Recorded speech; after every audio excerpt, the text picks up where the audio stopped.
एक जज्बा न्यूज।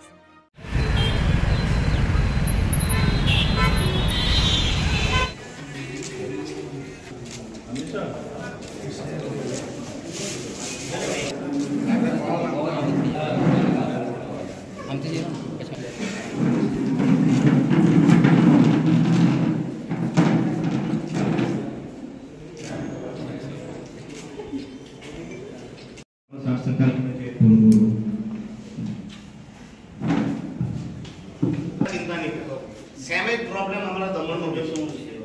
मैं तो क्या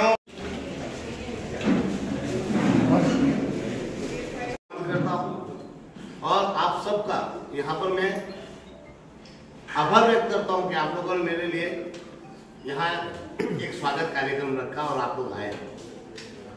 मैं यहाँ कोई राजनीति करने नहीं आया हूँ और आप सब जानते हैं राजनीति मेरा पेशा भी नहीं है।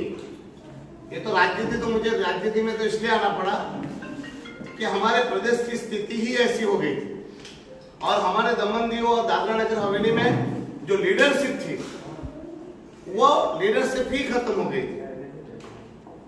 तो लीडरशिप खत्म हुई तो मुझे वहां यहाँ लीडरशिप लेने के लिए आगे आना पड़ा।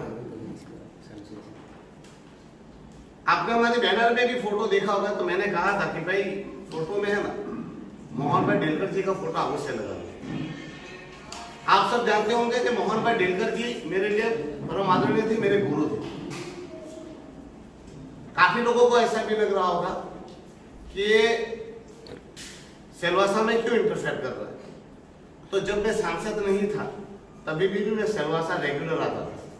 आज से नहीं, मैं 20 साल से, ये रणवीर भाई वगैरह मुझे जानते हैं, मैं 20 साल से ये यहाँ सिलवासा में रेगुलरली आता ही हूँ।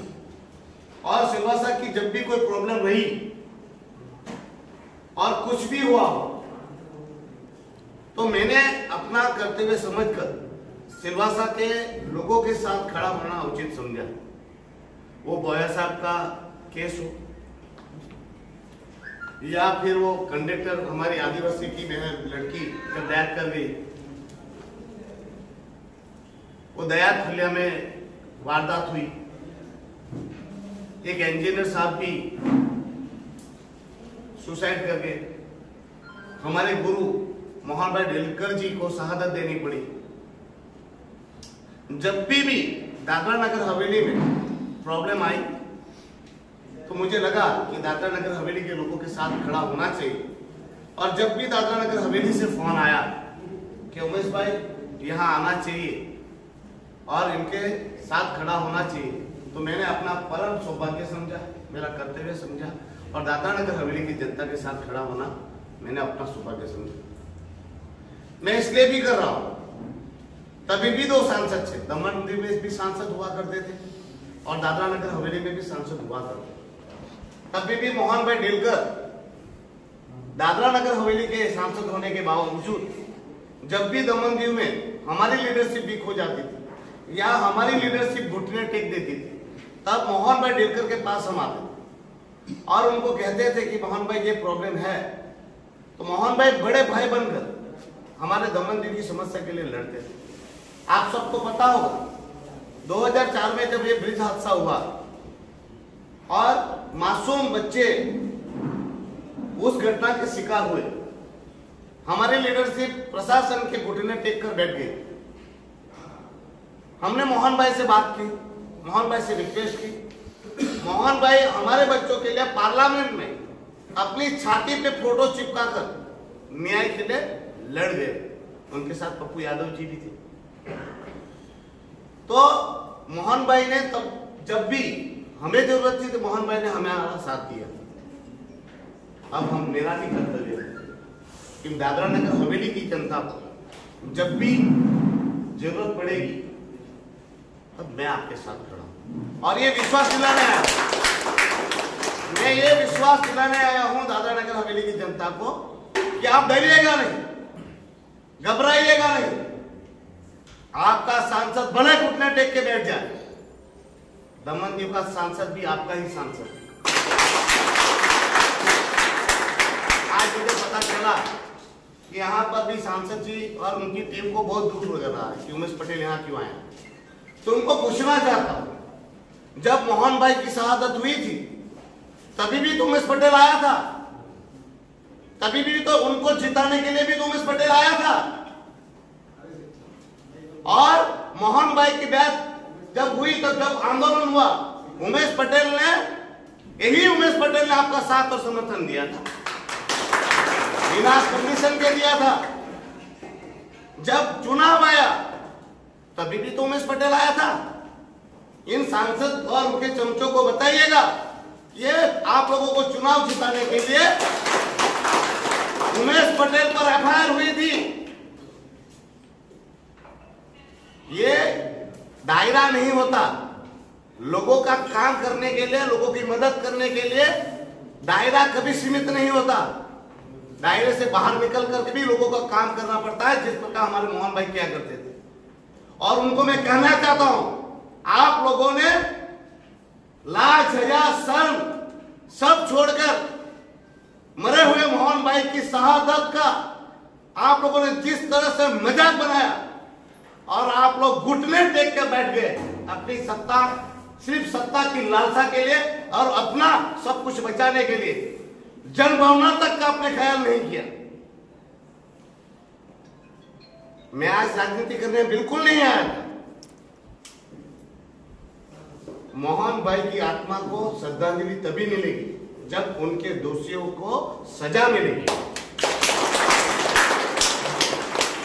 यहाँ के सांसद जी को और उनके चमचों को मैं कहना चाहता हूं कि आप में थोड़ी सी भी शर्म बची हो और आप में थोड़े से भी एथिक्स हो तो मोहन भाई के हत्याराओं को सजा दिलाने का काम करें। पार्लियामेंट में मैं तो लड़ने ही वाला हूं। मैंने मेरे चुनाव में भी कहा था, मेरे दमन के चुनाव में भी कहा था, आखिरी दिन भी कहा था और आज भी कह रहा हूं, मोहन भाई को न्याय मिलकर रहेगा और मैं दिला कर रहूंगा।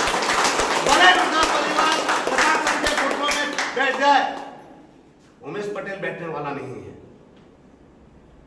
आज भी उनको सद्बुद्धि आ जानी चाहिए। एक सामान्य व्यक्ति जो चुनाव पर 15 दिन पहले खड़ा होता है और इतने सारे वोट खींच के ले आता है, डूब मरना चाहिए उनको।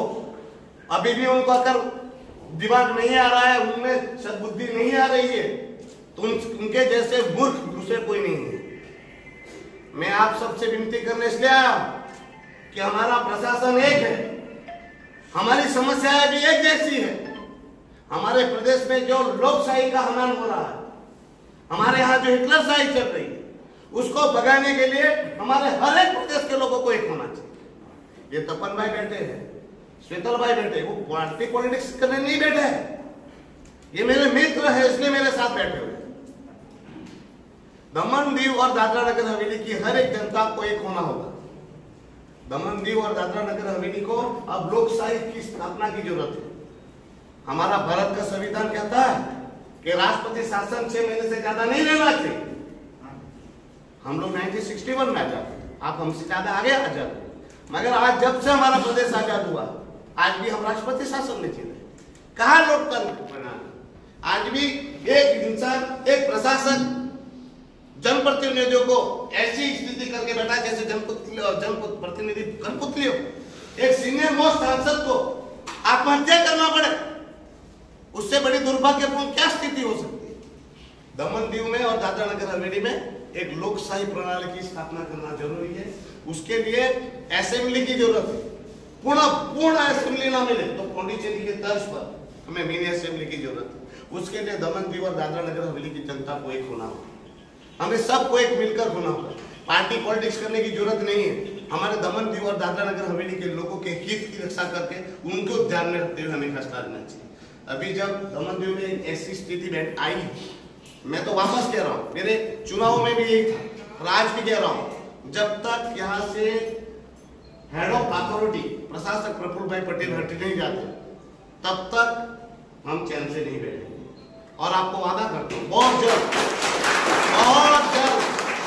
प्रशासक प्रफुल्ल भाई पटेल को हटा दिया जाएगा और हम उसको हटाने के लिए पूरा संघर्ष करेंगे और उसमें दादरा नगर हवेली की भी जनता का साथ और समर्थन चाहेगा। चाहता हूं किसी माई का लाल में ताकत नहीं है कि उमेश पटेल को दादरा नगर हवेली में आने से रोकने की। दमन दीव की जनता का जितना हक है उतना ही हक दादरा नगर हवेली की जनता का भी है।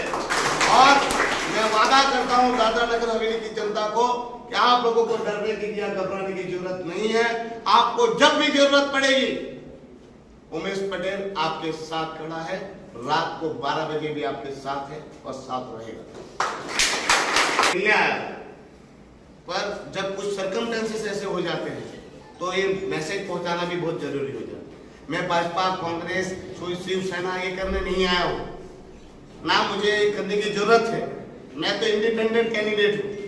मैंने सेंटर में भी कहा उसको ही मैं मदद करूंगा जो हमारे प्रदेश की हित की बात करे, जो यहाँ से तानाशाह को हटाए, लोकतांत्रिक प्रणाली लाए और हमारे जो एजेंडे हैं उसको पूरा करे। तो आपको भी विश्वास दिलाता हूँ हम उसी को समर्थन करेंगे जो हमारे दमन दीव और दादरा नगर हवेली की हित की बात है। धन्यवाद।